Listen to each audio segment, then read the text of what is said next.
Hello, everybody, and welcome back to another video. Welcome back to Hotsport. Happy 2026. If this is the first video you're viewing of mine that came out in this year, then happy 2026 to you. We also have other videos that are been coming out today, Under Pressure, and of course Anton's Tears, as we do basically right before every single match week. I would love to do them earlier in the week, but it's actually impossible right now because we've got games and we got games and we got games. I actually did do them earlier in the week for the previous match week. So it's been insane. But guys, make sure you hit the like, make sure you're subscribing. We've got another exciting weekend of action coming up for you. And of course, guys, hit the QR code. This for Fire Them Cannons. I got way too ahead of myself. For Fire Them Cannons, this is Upset Alert. Let's go.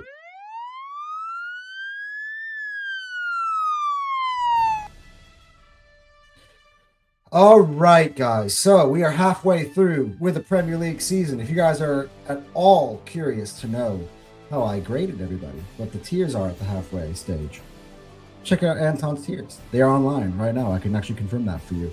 But now the second half of the season begins, and that's what this is about. We're going to preview and give you our predictions for match week number 20. We're into the 20s now for match weeks. This is serious, right? The season only goes into the 30s. There's nothing beyond that. So we are, into the stretch run. The next 19 games lead you to the promised land, to the end of the season, where we will be determining, who's the champion, who made the top four, who's going down, who made it into the Europa League, who made it into the champion in the Conference League, et cetera, et cetera. That all now. No more, it's too early. It's time for business. And it's the second part of the season. Quarter number 3. Let's take a look at, of course, the list of fixtures that we have for this week. It kicks off. It does not kick off with that one. It kicks off with this one. Nottingham Forest at Villa Park. So another early kickoff for Aston Villa. Coming off of their 4-1 defeat of Arsenal. Let's see if the momentum is still there. It's an interesting opportunity for them to bounce back because I think, look, Nottingham Forest have provided some tough tests in recent weeks for some of the bigger teams. And yeah, I know I had them in the bottom part of the tiers because at the end of the day, they're not picking up those results. But, recently I think they lost, but before that, they barely lost to City. It was very late, but they've also had some stunners, prior to that. I think they had a 3-0 defeats of Tottenham and Liverpool in recent memory since the last international break, just as an example. So they Forest, whilst they are on 18 points and only 4 points clear of the drop zone, have been a tough test for most teams. And for Villa, it's, I think, let's see if they can stick in this race. We're into the second half of the year now. Are they going to fall away? Or, they just somehow got outclassed by the best team in the land and then they move. So that's kind of the storyline for this one. The odds given to me by Sportsbet. Shout out to Sportsbet. Not a sponsor of me, just to be clear. It's just the sports betting app that I use in my country. And, of course, I use the Australian betting odds. Hopefully it translates to you guys as we've been doing it throughout the whole year. The favorites for this game, as you can imagine, are Aston Villa at $1.86. The betting odds for a draw on this one is $3.50, and for a Forest win it's $4.10. Forest odds are a lot closer than I thought it would be, considering the form of the two teams. I still think I'm going to stick my neck out, and I'm going to say that is going to be an Aston Villa victory. I believe. I think they've been good. They've been consistent. You don't win 11 a row for nothing. Let's see. What's so funny? I doubt teams, and while I doubt teams, they win, and they make me look and the minute I start being, hey, take them seriously, whatever. That's when they fall off. It's crazy. It happened with Chelsea. In fact, tremendously happened with Chelsea, to an insane point, where the manager is now sacked. By the way, quick plug, that is a big discussion on Under Pressure. It's going to be an epic one. today. Yeah, let's move on to the next one. And now this is, the 1 o'clock kickoffs in the UK. Brighton host Burnley. For me, this is a must win for Brighton because they were winless in the month of December. You've seen how things have gone kind of for Bournemouth. Burnley came to town and then they conceded a last minute equalizer. And, then they still haven't won. So, this is a team that is in the relegation zone. For me, is the worst team outside beyond Wolves in the league this year. In most years they would their points total would be pretty shit. I mean, yeah, I'd say for the midway point they got 12 points I think overall at the midway part of the season. So this is a game that Brighton really should be winning, especially considering their record overall at the Amex. I think Brighton will take care of it. The odds makers say it's $1.44 for Brighton, $4.33 for the draw, $7 is out there for Burnley. Not as out there as I've seen on some of Burnley's other games, but it has got to be a win. I think it's got to be 3 points for Brighton in this one. And guys, for the first time this year, there is a game with Wolves involved in it where I'm questioning whether I should just skim past it. Wolves host West Ham at Molineux, $2.50 Wolves, $2.80 West Ham, $3.20 the draw. Wolves are the favorite in a game, 3-point Wolves. That's how lowly people have thought of West Ham. And by the way, yes, West Ham have lost Nicholas Füllkrug. They've replaced him with a couple of other strikers, I do believe, in the transfer window. Let me go and recall their names.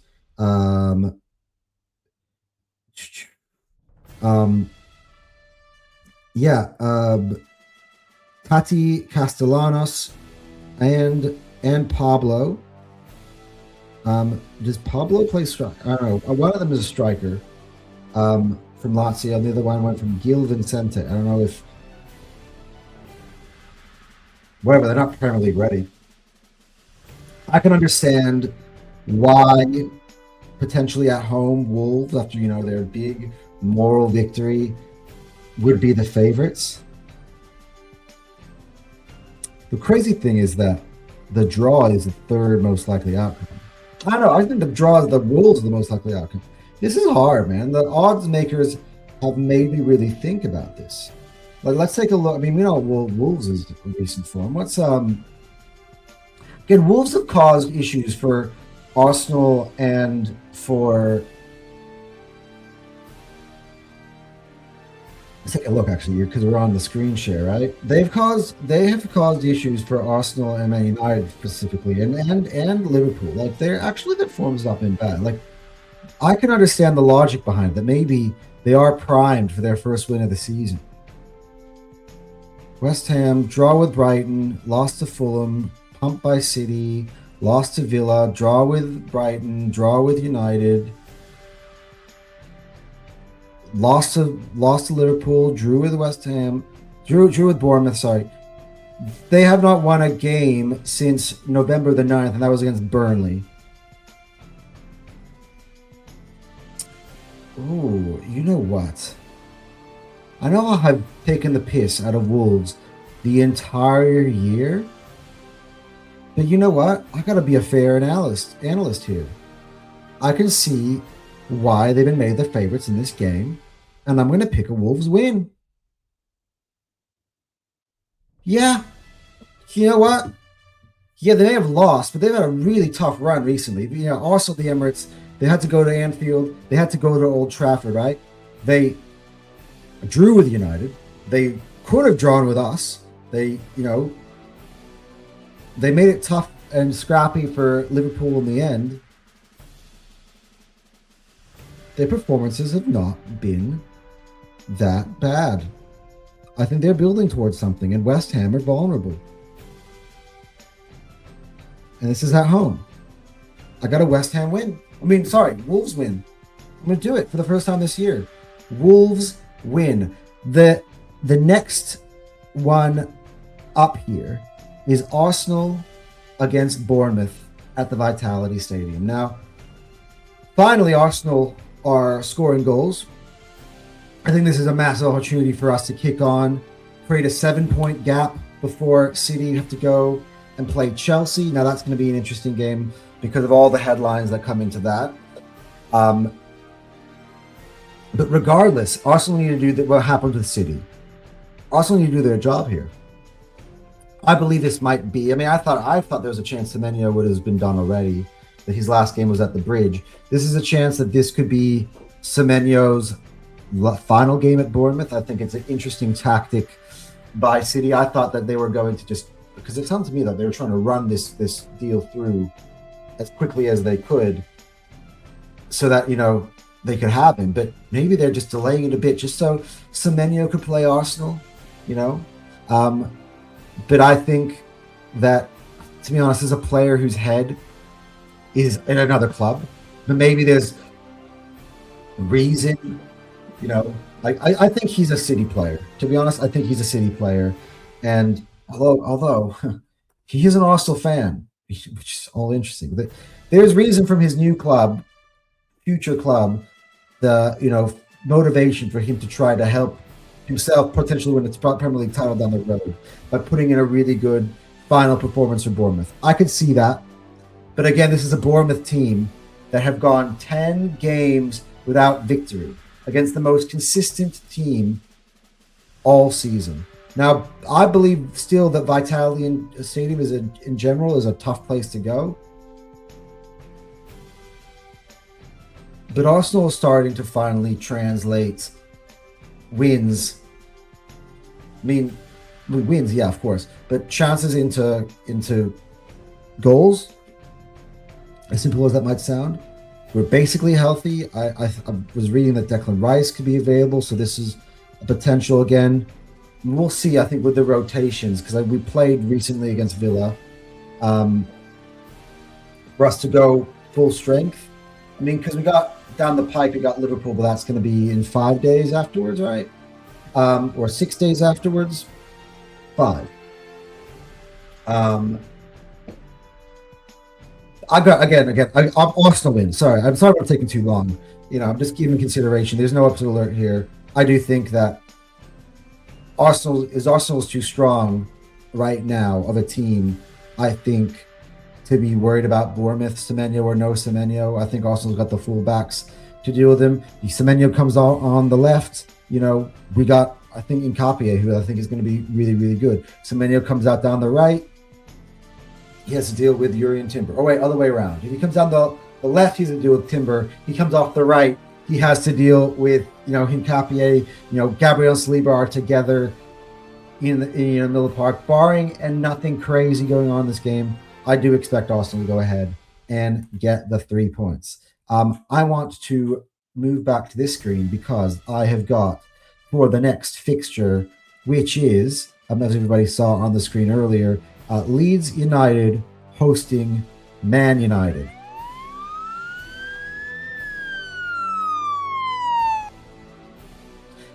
Just interestingly enough, the odds in this game have shifted, literally while I'm watching. I don't know what piece of information has changed, or obviously putting in bets.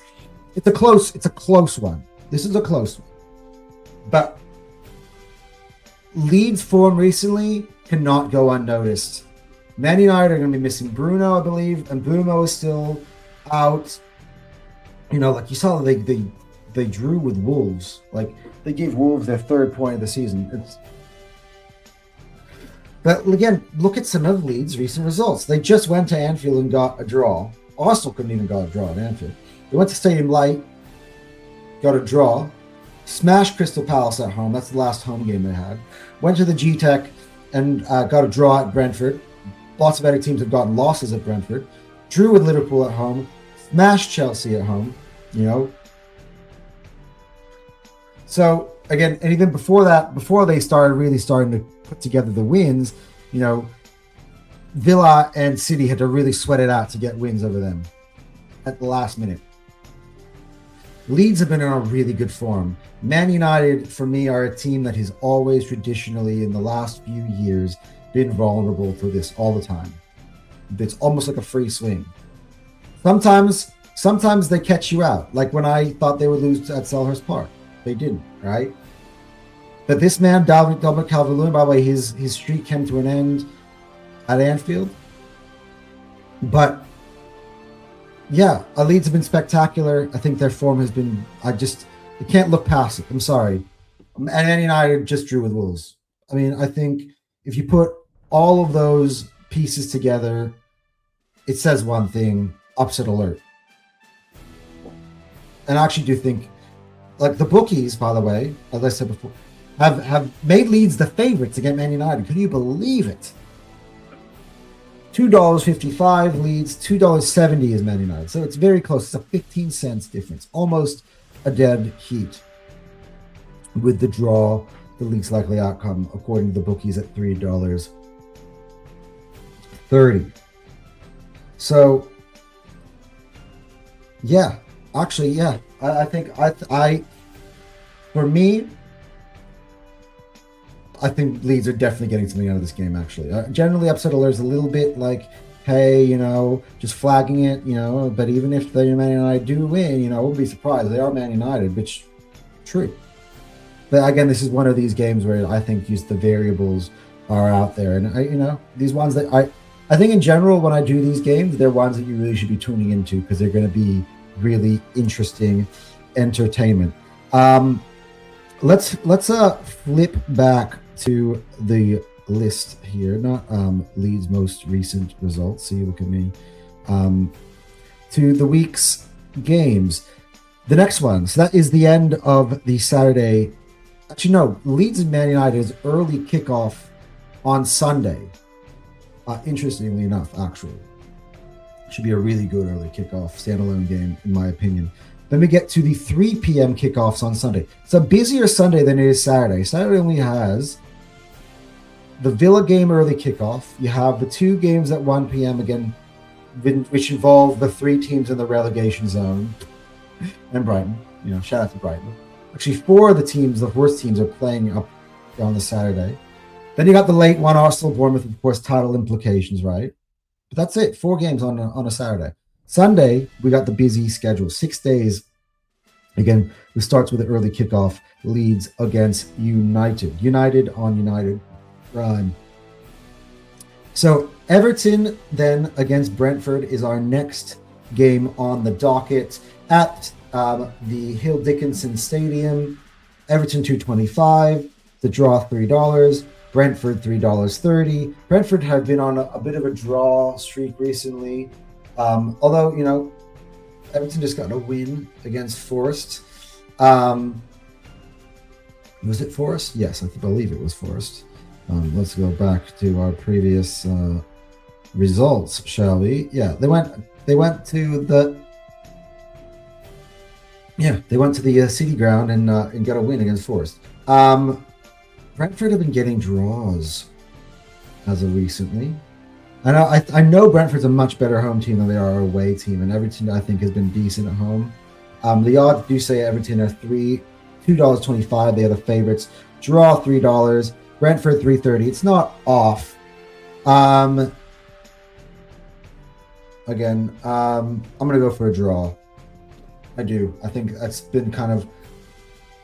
Yeah, I think Brentford are good for a draw here. I think Everton are still missing some key players at AFCON and stuff. So, like, Ndai is a big one. And as well, Gay. All right. Next up is Fulham against Liverpool. So let's add this back to this. Actually, let's add this back to this date. Because it is time for this.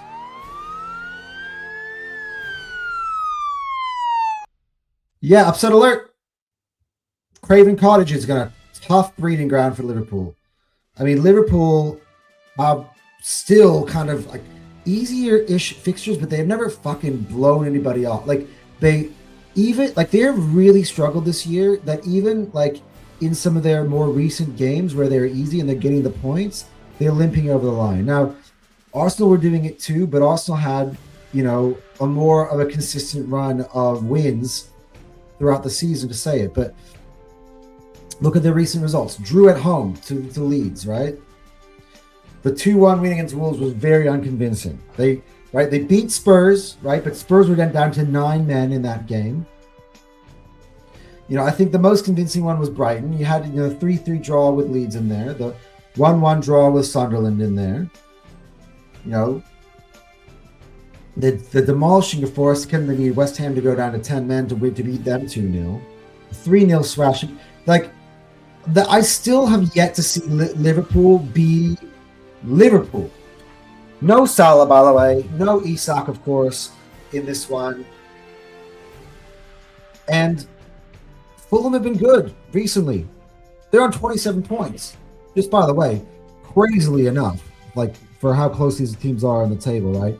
So there's a 6-point gap, right? So if Fulham actually beat Liverpool, they would only be 3 points behind Liverpool.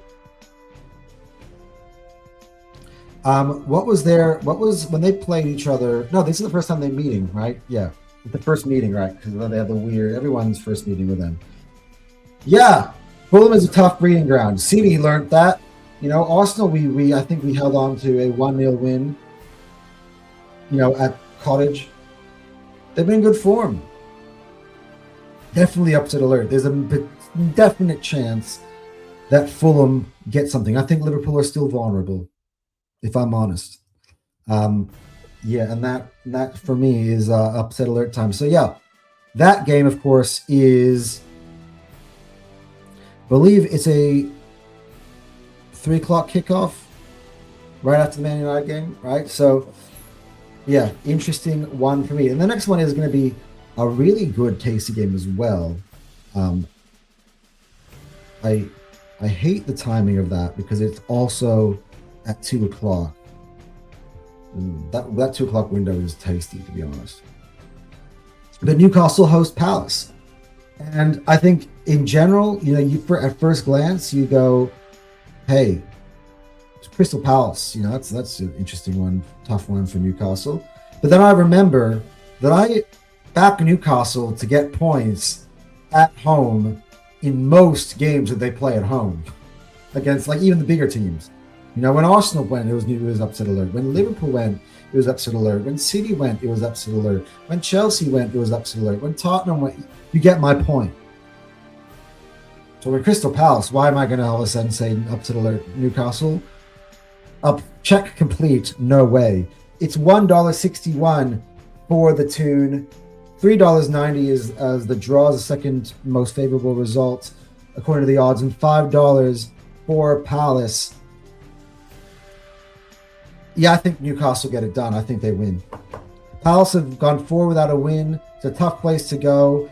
I know they just brought Brennan Johnson along for the ride. I think potentially he made it before the deadline. There's a potential, but again, has Brennan Johnson fucking done anything this year for Tottenham that makes you think that, hey, he's gonna make the difference for Palace?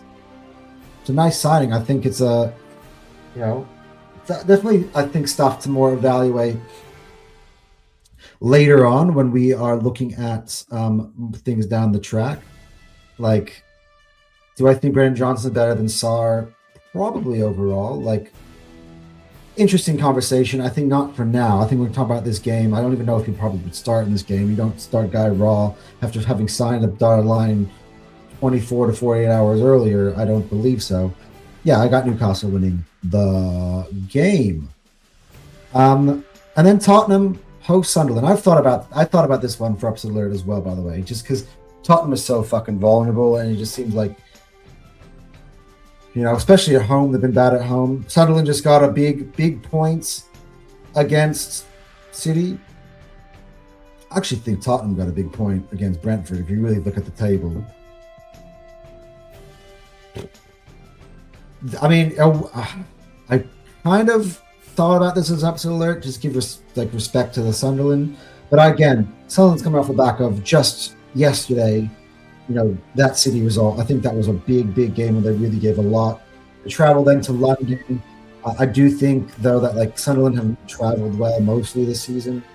I do think that Tottenham get this, and that's why the the results, the odds do back that up. It's $1.80 for Spurs, 360 for the draw, 450 for the Black Cats. So yeah, I do have Tottenham in that one. And finally, to finish off, we do have Man City against Chelsea, and that is going to be the match of the week. All of the news has gone into it. City go into this off the back of, their winning streak coming to an end at the hands of Sunderland. For Arsenal opening the gap, potentially we can go into this game again. Arsenal's result against Bournemouth definitely plays a huge part because Arsenal win, they go into the game 7 points behind. So if they don't win this game, Arsenal looking comfy again will be amazing. We'll talk about it from the City point of view first, because in the Chelsea point of view, also lots of drama. And again, tends to do when the big clubs clash. I don't really do upset alert. I don't really, you can almost say, given the form that, the obvious favorite is City for sure. But give respect to Chelsea as much as I can. I don't even know who's managing them. But let's say Arsenal draw at the Vitality, right? It's an opportunity for them, of course, to get back to that 2-point breathing down the neck position. To basically undo what happened against Sunderland. Or, if we lose, they can cut it to 1, with a victory against Chelsea. So there's pressure for City on this one overall for sure. And of course, they're going to be looking for a bounce back one against the Chelsea side, who I didn't see this a week ago. I mean, again, their form has been bad anyway. And I don't think I've done enough of a good job in highlighting it. For real here, maybe because I've been so hyper-focused on Arsenal. But Chelsea have been struggling bad anyway. And now Enzo Maresca, we're going to cover that. I don't want to get too deep into it because we're going to cover it on Under Pressure. So check out that video. But I don't know who's managing this game, and again, what you see from Chelsea are so many different variables in this game. There could be a reaction to what's happened. I'm not quite sure who is the interim. I'm guessing it'd probably be like Willie Caballero, but he was part of the Maresca's backroom staff. So does he go on too? I don't know enough of that. Who's managing them? Managerless. But sometimes there's always a reaction result. But no Caicedo, no Cucurella. So that's 2 of their best players gone for Chelsea in this game. I'm not sure about the health of Palmer either. The points, the signs point to a Man City win, and that's what I'm thinking I'm going to go for.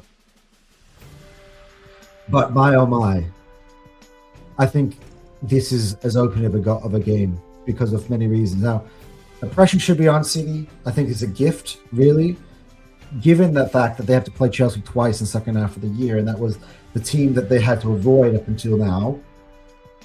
That then when they get Chelsea, they get them at their lowest point. But I think it's a bit of a blessing for City in that respect.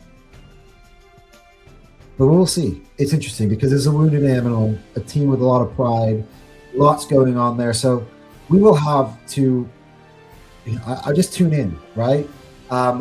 It is going to be, I think, under the light. It's a 5:30 p.m. kickoff in the UK.